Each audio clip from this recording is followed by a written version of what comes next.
안녕하세요. 스포츠산업융자 신청서 작성 안내문에 대해서 안내해 드리겠습니다. 본 영상은 필요한 부분 또는 모르는 부분에 대해서만 수치해서 들으시면 될 것 같습니다. 지금부터 안내를 시작하도록 하겠습니다. 융자 신청 전 유의사항에 대해서 알려드리겠습니다. 융자 신청은 스포츠비즈 홈페이지에서만 가능하며 접수 시간 외에는 신청이 불가능합니다. 7월 6일 월요일부터 열려서 7월 20일 월요일 15시에 마감을 할 예정입니다. 그리고 본 융자 지원은 은행 담보부 대리 대출 사업으로서 융자 신청 전 반드시 금융기관에 방문하여 본인의 담보에 대해서 상담을 받으시는 것이 중요합니다. 공단 측에 결정 통보서가 있어도 은행에서 대출 불가하다는 결론이 나오면 대출이 불가하오니 반드시 사전에 은행에 방문하셔서 소유 담보로 융자가 가능한지 여부를 상담해 보시기 바랍니다. 모든 융자금은 2020년 이내 집행 가능 금액만 신청할 수 있으며 20년 사업으로 소진이 완료되어야 합니다. 차후 결과보고서를 제출할 때 증빙이 가능한 20년도 세금 계산서 및 영수증을 첨부해 주셔야 합니다. 융자금은 취급은행에서 차입 신청한 순서대로 선착순으로 진행되므로 사업자로 선정되었더라도 예산 소진 시 지원이 불가능할 수 있습니다. 그래서 빨리 공사를 진행하시거나 빨리 담보 평가가 되어서 은행에서 대출 금액이 확정되시는 분이 유리하게 됩니다. 스포츠 산업융자는 14개 시중은행에서 취급하고 있습니다. 제1금융권의 14개 은행에서 가능하며 농협 중앙에만 가능하오니 지방 농협에 관해서는 안 됩니다. 두 번째로 신청서 작성 시 유의사항에 대해서 알려드리겠습니다. 신청서 작성 시 업종과 자금 분야를 확인하셔야 하며 예를 들어 민간체육시설업의 경우 1번 시설 설치 자금, 2번 개보수 자금, 3번 운전 자금 각각의 최대 3개까지 신청 가능하십니다. 만약 사업자 등록증 업태에 서비스업으로 등록되어 있을지라도 종목에 채시법상 운동 종목으로 등록되어 있다면 민간 체육 시설업으로 신청하셔야 합니다. 그리고 스포츠 서비스업은 마케팅, 정보, 경기업 3가지만 가능하고 이 3가지에 포함되지 않는 업체들은 전부 민간 체육 시설업으로 신청해 주셔야 합니다.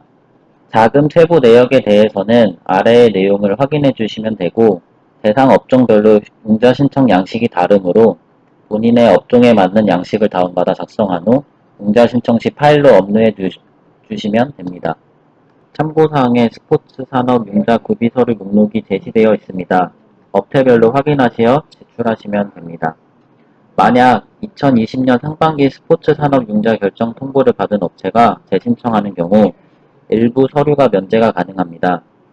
면제 서류는 7번부터 18번이며 1번에서 6번은 필수 서류이므로 반드시 다시 신규 제출해 주셔야 합니다. 이때 상반기 스포츠 산업 융자 결정 통보를 받은 업체여야 하며 융자 신청만 한 업체는 포함이 안 되므로 주의해 주셔야 할 것 같습니다. 이제 작성 샘플에 대해서 소개해 드리겠습니다. 신청서를 작성하기 전 필요한 서류들을 모두 구비하신 후에 작성해 주시면 편리합니다. 아래의 사항에 대해서는 확인해 주시면 되고 이 화면은 스포비즈 홈페이지에 입력하는 화면이 있기 때문에 참고용으로 작성해 주시기 바랍니다. 미리 서류를 제출하기 전에 작성을 해보시고 스포비즈 홈페이지에 입력하시는 것이 좋을 것 같습니다. 설명, 대표자, 설립일자, 생년월일 등은 대표자 이름으로 다 해주시면 되고 사업자 등록증에 있는 사업자 등록번호를 적시해 주시면 되겠습니다. 그리고 법인의 경우 법인 등기부 등본을 떼신 후 법인 등록번호를 작성해 주시면 됩니다. 접수일자나 접수번호는 공단에서 작성하시는 것이기 때문에 공란으로 비워두시면 될 것 같습니다. 중요 사항에 대해서는 SMS로 안내가 가기 때문에 대표자 휴대폰 번호는 반드시 연락 가능한 번호로 적어주시면 감사하겠습니다. 기업 회원 아이디를 적어주셔야 스포비즈 하기 때문에 스포비즈 홈페이지에 기업 회원으로 가입하신 후에 진행을 해주시기 바랍니다. 본사와 사업장 주소가 동일한 경우에는 사업장 주소지만 적으시면 됩니다. 이때 도로명 주소로 적어주시는 게 좋을 것 같습니다. 다음은 사업 개요 부분입니다. 이때 사업자 등록증을 확인해 주시어 작성해 주시면 감사하겠습니다. 사업자 등록증을 예시로 설명을 해 드리겠습니다. 업태 종목을 쓰시는 부분에 한해서는 사업자 등록증에 나와 있는 그대로 제시해 주시면 됩니다. 이때 교육 서비스업, 태권도, 종합체육으로 쓰시면 됩니다. 다만 이때 주의하셔야 될 부분이 체크를 해야 되는 부분입니다. 예를 들어 교육 서비스업이라고 되어 있더라도 세시법상 종목을 기준으로 작성을 하셔야 합니다. 따라서 이때는 서비스업을 체크하는 것이 아닌 체육시설업을 체크를 하셔서 작성을 해주셔야 합니다. 체육시설업에 대해서 예를 들어 설명해 드리면 체육시설업에 체크를 해주시고 융자 대상 업종은 사업자 등록상의 종목을 적어주시면 됩니다. 그리고 뷰지 연면적은 토지 등기부 등본 또는 건물 등기부 등본을 떼시면 확인하실 수 있습니다. 그 내용을 적어주시면 됩니다. 등기부 등본은 건물주가 아니더라도 임대해서 사용하시는 사업장의 경우도 떼실 수 있기 때문에 등기부 등본 발급이라고 포털에 검색하시면 그 발급 방법에 대해서 확인하실 수 있습니다. 등기부 등본에서 건축허가 취득일도 확인하실 수 있고 공사기간은 공사를 진행하시는 업체에서만 적어주시면 됩니다. 운전자금의 경우 공란으로 비워두시면 됩니다. 다음은 신청 내용에 대해서 말씀해 드리겠습니다. 시설 설치 자금, 운전자금, 설비 자금 등은 필요하신 부분에 대해서 적시해 주시면 되고 동일 분야를 제외한 3가지까지 신청이 가능하십니다. 다만 시설 설치 자금은 신규로 업장을 만들고자 하시는 분이 신청하실 수 있는 자금입니다. 또한 융자 한도 금액에 맞춰서 신청해 주시면 됩니다. 융자 취급 은행의 경우 제대로 작성하지 않을 경우에는 이후에 사업계획 변경 승인을 따로 받으셔야 하기 때문에 번거로움이 발생하실 수 있습니다. 그래서 제대로 확인하시고 작성해 주시기 바랍니다.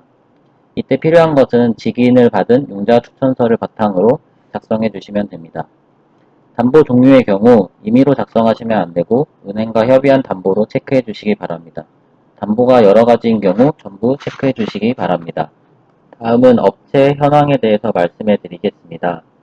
매출액과 관련해서는 최근 3년간 매출 실적을 적으시고 향후 계획에 대해서 적어주시면 됩니다.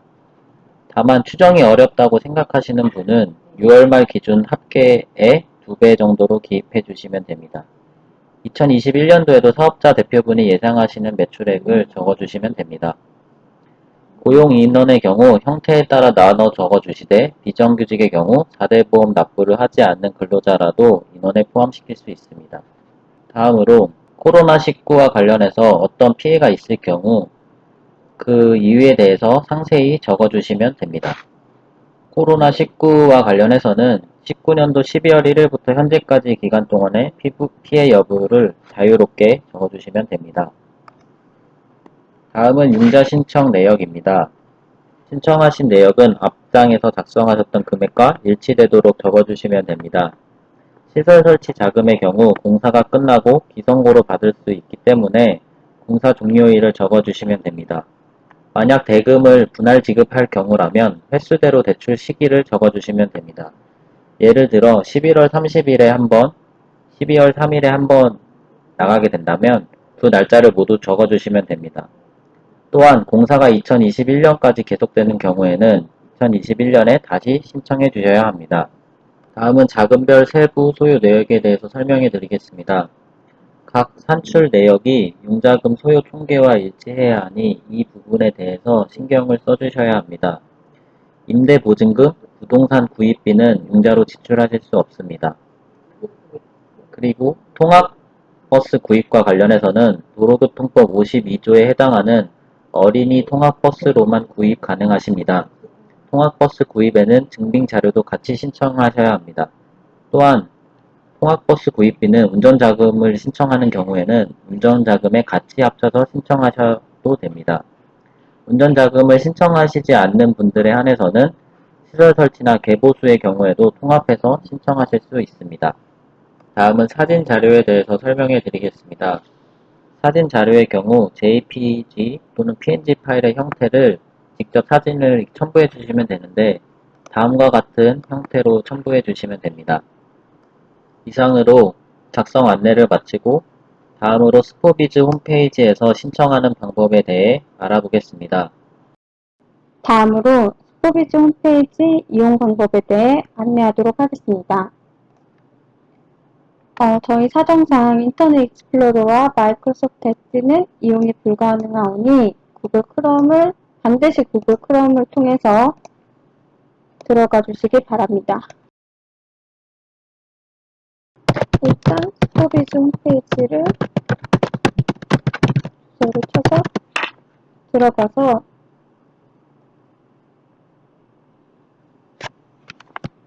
보시면 스포츠 산업 지원 메인 화면이 있고 아래쪽으로 좀 내려가시면 스포츠 산업 융자 튼튼론 2차 시행 공고가 떠 있는 걸 확인하실 수 있습니다. 여기서 온라인 접수 신청하기 버튼을 클릭해 주시면 됩니다. 기업회원 로그인, 기업회원 가입하셨던 아이디와 비밀번호를 입력하고 들어가 주시면 온라인 접수 신청하기 화면을 보실 수 있습니다. 보시면 기업 기본정보 입력 칸이 있는데 이 부분은 가입하실 때 작성하셨던 회원 정보를 옆에서 보시면 회원정보 불러오기라는 버튼이 있습니다. 이걸 클릭해서 회원 연동을 하시겠습니까? 확인을 눌러주시면 정보들이 입력이 됩니다.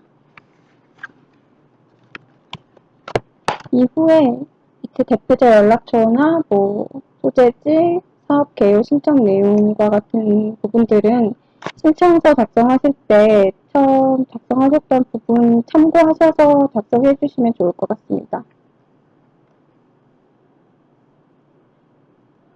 또한 지원사업 증빙서류 부분을 보시면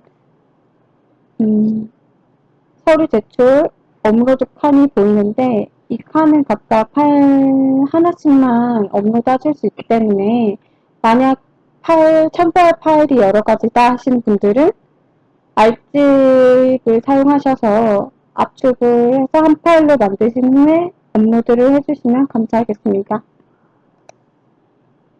또 한 가지 유의하셔야 할 점이 있는데 저희가 개인정보보호법상 30분으로 시간 제한이 걸려 있어서 30분 안에 작성을 해주셔야 하고 만약 시간이 부족할 것 같다 하시는 분들은 연장 버튼을 클릭해 주시면 됩니다. 또한 중간중간 혹시 모르니까 임시 저장 버튼을 클릭하셔가지고 중간중간 저장을 해주시면 좋을 것 같습니다. 전부 작성을 하셨다면 제출 버튼을 클릭해서 제출해 주시면 됩니다.